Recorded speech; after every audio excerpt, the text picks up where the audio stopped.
RGB ने सारी साफ साफ इंस्ट्रक्शन दे दिया है कि एग्ज़ाम के पहले पहले आपको क्या सावधानियां रखनी है, क्योंकि काफ़ी बच्चे यहाँ पर बहुत ज़्यादा एरर करते हैं। देखिए यहाँ पर आरजीबी का साफ साफ कहना है, साफ साफ इंस्ट्रक्शन दे दिए गए हैं। जो इशू हमने पहले, क्योंकि जिनके पहले भी एग्जाम हुए थे उन सबके इशू हमने आरजीबी तक पहुँचाए थे। सबसे पहले एक हम ही हैं जिन्होंने आपकी सारी डाउट्स को, सारी क्वेरी को आरजीबी को पर्सनली कॉल करके, ईमेल करके, व्हाट्सअप पे, इंस्टा में, जहाँ जहाँ हमको पता चला कि आरजीबी को कनेक्शन हो सकता है वहाँ वहाँ हम आरजीबी को सारे इशू बताएं, टेलीग्राम पर सारी चीज़ों पर इशू बताए थे। तो वो सारे इशू को इस बार सोच रहा है आरजीबी कि पहले ही हम इंस्ट्रक्शन कर दें। देखिए सबसे पहला तो जो सबसे बड़ा प्रॉब्लम आया था सिंक इशू, ये बहुत ज़्यादा इशू चला था जैसे एग्जाम स्टार्ट हुआ था ऑनलाइन आरजीबी का। तो ये वाला इशू बहुत ज़्यादा इशू चला था। इस वाले इशू से सब लोग परेशान थे। फिर हमने सबसे पहले वीडियो बनाई और सारी इशू को सबके सामने रखा कि हाँ ये आरजीबी सबसे मेन इशू ये आ रहा है। तो फिर उसमें उन्होंने बात करी, फिर उन्होंने उसका निष्कर्ष बताया क्या थी, क्या चीज़ें हैं। ठीक है, हमने सारी प्रॉब्लम, जितनी भी आपकी प्रॉब्लम है, सिंक प्रॉब्लम, सारी चीज़ें बनाई। आप जाकर सेपरेट वीडियो देख लीजिएगा। सिंक में क्या होगा, आप फेल होंगे, पास होंगे, वो सारी चीज़ों पर हमने वीडियो बनाया। मान लीजिए अगर आपकी सिंक 1 2 3 आ रही है तो भी हमने आपको वीडियो बना कर दिए हैं। क्या फेल होंगे, पास होंगे, वो आरजीबी से क्या बात हुई थी, वो सभी बातें उस पर करें। देखिए या फिर क्या बोलते हैं, उसके बाद ये सारे इंस्ट्रक्शन आरजीबी ने दिए हैं कि भाई एग्जाम से पहले आपको ये सारी चीज़ें करना है। ठीक है, ताकि आप बिल्कुल निश्चिंत रहेंगे, आपका पेपर बहुत अच्छा जाएगा। चलिए तो इसको अब हम यहाँ से कॉपी करते हैं और यहाँ पर पेस्ट। आप चाहे तो इंग्लिश में भी पढ़ सकते हैं, आप चाहे तो हिंदी में पढ़ सकते हैं, जिसमें आपको अच्छा लगे आप उस चीज़ों में पढ़ सकते हो। ठीक है, तो यहाँ पर समझते हैं कैसी क्या चीज़ें होंगी, वो समझते हैं। देखिए क्या बोलते हैं, sync issue, exam window close at dot exam end time. ठीक है, जितना भी एग्जाम पे दिया होगा, एग्जाम डॉटेड जो टाइम चल रहा होगा उस पर क्या हो जाएगा, एग्जाम एंड हो जाएगा। जितना टाइम दिया उसके अंदर हो जाएगा। If you have any question for which answer is marked after the time, your answer is not uploaded to our server। अगर आपको कई बार क्या होता है कि टाइम के बाद भी ना वो चलता रहता है, टाइम के बाद भी वो चलता रहता है, आप उस पर क्लिक कर देते हो। कईयों में, ऐसा सब में नहीं होता है, सबके में चलता रहता है। जो बहुत सारे क्वेश्चन होते हैं तो टाइम के बाद भी आप इसमें टिक करोगे इसमें, तो टाइम ओवर होने के बाद अगर आप टिक करते हो तो उसको उनके सर्वर तक नहीं जाने वाला। मतलब कि आपका मेहनत पूरी बर्बाद जाएगी टाइम के बाद। ठीक है, तो इसीलिए टाइम के पहले आपको पूरा पेपर कर देना है। इसके बाद अब क्या बताते हैं, विच और सिंक इशू बहुत देख लेना भाई, देख लेंगे तो जाकर देख लीजिएगा। सारी चीज़ें हमने बताएं, पास हो गए फेल हो गए वो भी आरजीबी से पूछ करके हमने आपको बताया क्या प्रॉब्लम है सिंक की, कब आई थी, सबसे पहले हमने वो इशू उठाया था, वो जरूर देख लीजिएगा वीडियो। ठीक है, मार्क्ड आफ्टर एंड टाइम, तो ये तो बता दिए, नॉट अपलोडेड। फिर उसके बाद है uploaded our server due to slow inter. अच्छा, अब फिर क्या बोलता है कि फिर बोलता है if you have any question for which answer is marked after end time और your answer not uploaded to our server due to slow internet at student side. तो ये बताया है कि अगर मान लीजिए कि आप अगर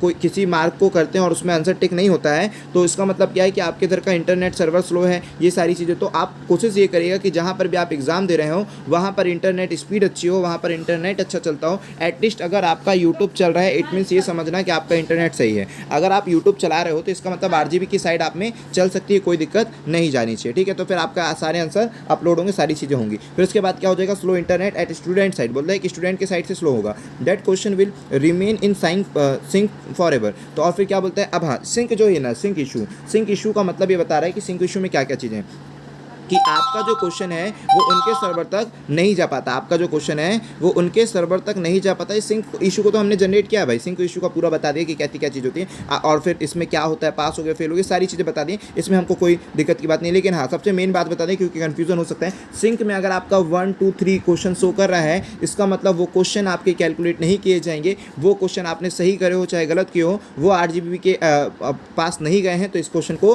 कैलकुलेट नहीं किया जाएगा। तो ये मानकर चलिए कि ये क्वेश्चन आपके गए। ठीक है, इसके नंबर आपके चले गए। इससे बचने के लिए क्या उपाय करना है, इस सारी चीज़ों पर हमने वीडियो बनाई है, आप जाकर जरूर देखिए। चलिए अब सेकेंड इशू पर चलते हैं। सेकेंड इशू क्या हो रहा है, तो देखिए you can also use Firefox. बहुत लोगों का क्वेश्चन यूज़ होता था कि क्या केवल क्रोम पर ही एग्जाम देना है, नहीं, उन्होंने कहा फायरफॉक्स पर भी, ब्राउज़र पर भी आप एग्ज़ाम दे सकते हो अगर आपका क्रोम दिक्कत कर रहा है। लेकिन आपके लिए बेस्ट जो रहेगा वो क्रोम रहेगा। ठीक है, क्रोम पर आप एग्ज़ाम दीजिए, अगर उस पर नहीं हो रहा है तो फायरफॉक्स पर दीजिए। इसका इट मीन्स कि आप इन दोनों पर भी एग्ज़ाम दे सकते हो, किसी पर भी दे सकते हो चलेगा, लेकिन कोशिश करना क्रोम पर ही एग्ज़ाम देना। इसके बाद चलते हैं किसमें, clear your cache before opening the exam portal और यूज़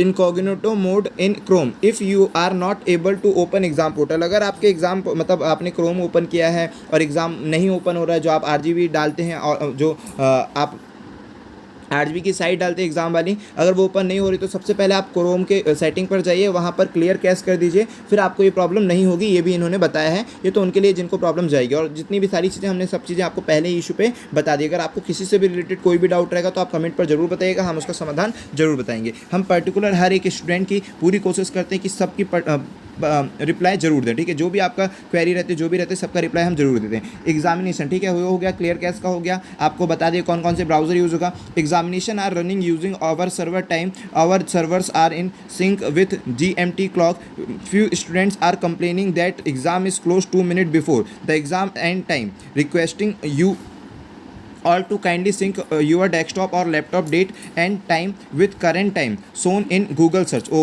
ठीक है, तो यहाँ पर देख लीजिए क्या बता रहेगा कि आपको ना जो अपने लैपटॉप का टाइम जो है मिलाना है, वो किससे मिला लेना है, गूगल के अकॉर्डिंग मिला लेना है, ठीक है। गूगल सर्च करके जो रहेगा उस पर आप क्या करिएगा, करंट टाइम मिलाइएगा। जो भी आपका GMT का करंट टाइम होगा अपने सर्वर पर वही करंट टाइप कर दीजिएगा, ऐसा नहीं कि वो, ठीक है, क्योंकि इसका जो क्लॉक है वो किसके अकॉर्डिंग चलेगा, गूगल सर्च। हालांकि ये इशू बहुत कम लोगों को होता है, लेकिन उन्होंने इसको भी डिस्क्राइब कर दिया है कि मान लीजिए आप ये सोच रहे हो कि 2 मिनट पहले अपलोड हो रहा है, तो ये GMT के अकॉर्डिंग, क्लॉक के अकॉर्डिंग चल रहा है, आपकी टाइम, आपकी सर्वर के अकॉर्डिंग नहीं, आपने जो टाइम सेट किया उसके अकॉर्डिंग नहीं। तो आप GMT के अकॉर्डिंग देखिएगा टाइम और अपने लैपटॉप में वो टाइम सेट कर लीजिएगा ताकि आपको पता चल जाए। और कोशिश हमेशा ये करिएगा, ये इसमें नहीं दिया लेकिन हम आपको बता रहे हैं कि कोशिश हमेशा ये करिएगा कि जो आपका एग्जाम दे रहे हो उसको 2 मिनट पहले ही सबमिट कर देना है, ठीक है। 2 मिनट पहले ही सबमिट कर देना ताकि सिंक प्रॉब्लम ना आए। और सिंक से बचने की भी समस्या हमने बताई थी, वरना इतना मेहनत करोगे, एक आध क्वेश्चन, 5 क्वेश्चन, कईयों के तो 25-25 सिंक आए हैं, वो सभी चीज़ें हमने अराइज करे हैं आरजीबी के सामने कि भाई इस स्टूडेंट का क्या होगा, कैसे करेगा वो स्टूडेंट जिसकी सिंक प्रॉब्लम आ गई, वो सभी चीज़ें हमने कवर करें। आप यूट्यूब में देख सकते हो हमारी वीडियो जो हमने अपलोड करी है।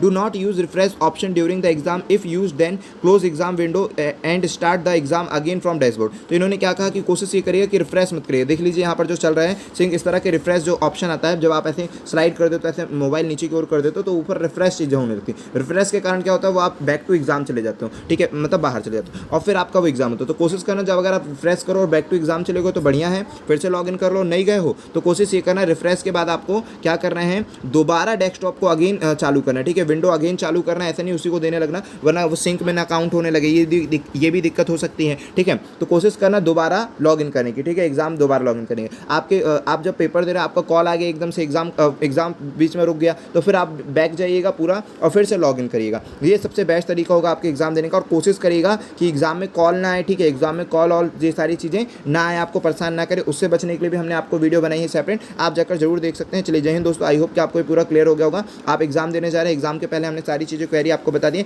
बेस्ट ऑफ लक आपके एग्जाम के लिए, बहुत अच्छा एग्जाम जाए। काफ़ी लोगों के 95-92% बन रहे हैं, आपके भी इसी तरह से परसेंटेज बने। चलिए जय हिंद दोस्तों, मिलते हैं नेक्स्ट वीडियो पे। आपके जो भी कमेंट, जो भी डाउट, जो भी राय होगी आप कमेंट बॉक्स में जरूर बताइएगा।